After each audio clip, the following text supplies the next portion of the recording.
It's Kurt Porter. Like, comment, and subscribe. And today's topic, Chris Benoit. What happened that night? Let's find out. My name is Dennis Fagan. I run the security for World Wrestling, and one of our wrestlers that lives down there is missing. Okay, what's his name? Chris Benoit. It was a particularly brutal and vicious murder. It was something that showed some sign of real rage. Chris was just this gentle giant. Nobody expects their friend to kill their family. Like, what? I can't point my finger at one thing and say this is what caused my brother-in-law to snap. Man, this is so sad, man. I remember this like yesterday, man. I'm watching wrestling. I'm probably like 10, 11 years old.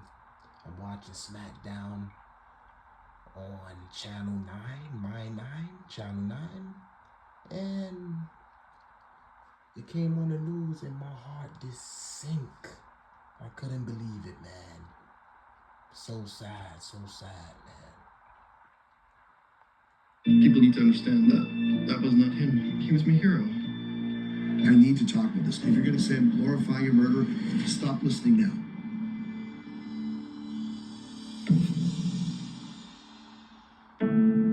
It's Saturday night. We're going to go into Laredo, Texas. We're doing the Texas Loop. I get to Laredo, and Chris, myself, and Scott Armstrong are going to ride together. And then later get a call from Chris, and he goes, "Oh man, I'm not going to make it." I go, "What's wrong?"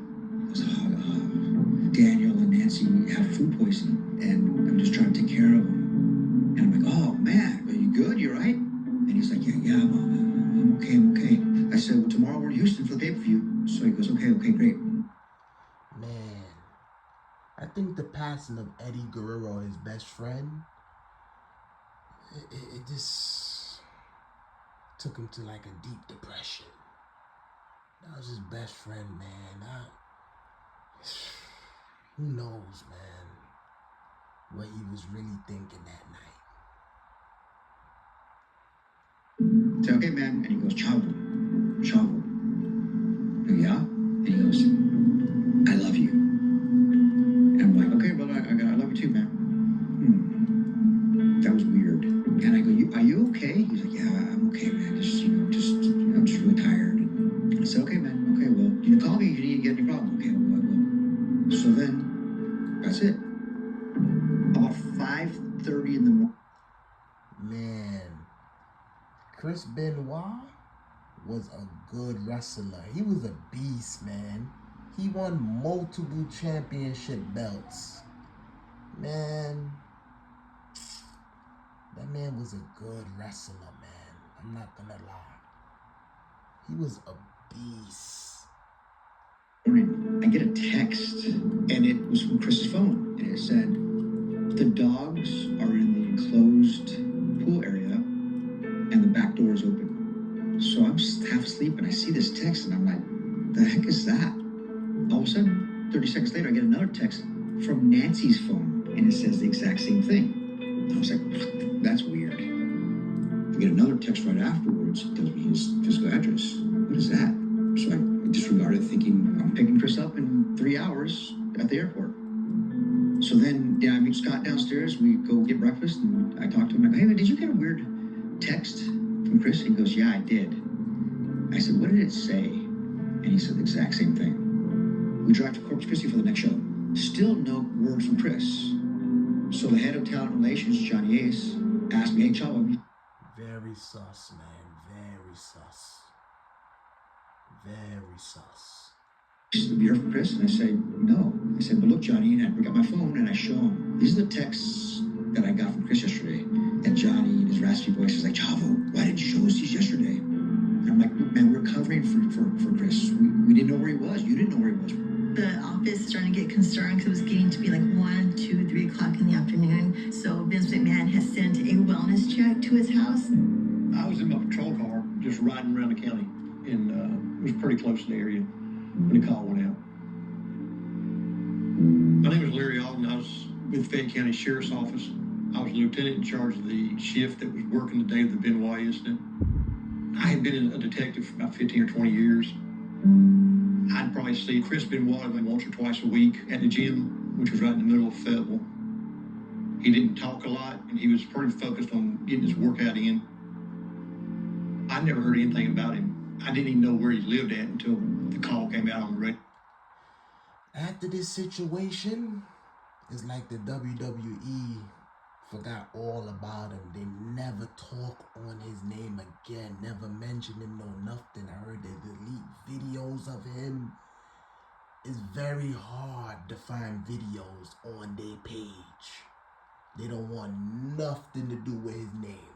After that situation happened and the story came out, it's like he don't even exist. Like he never was a wrestler.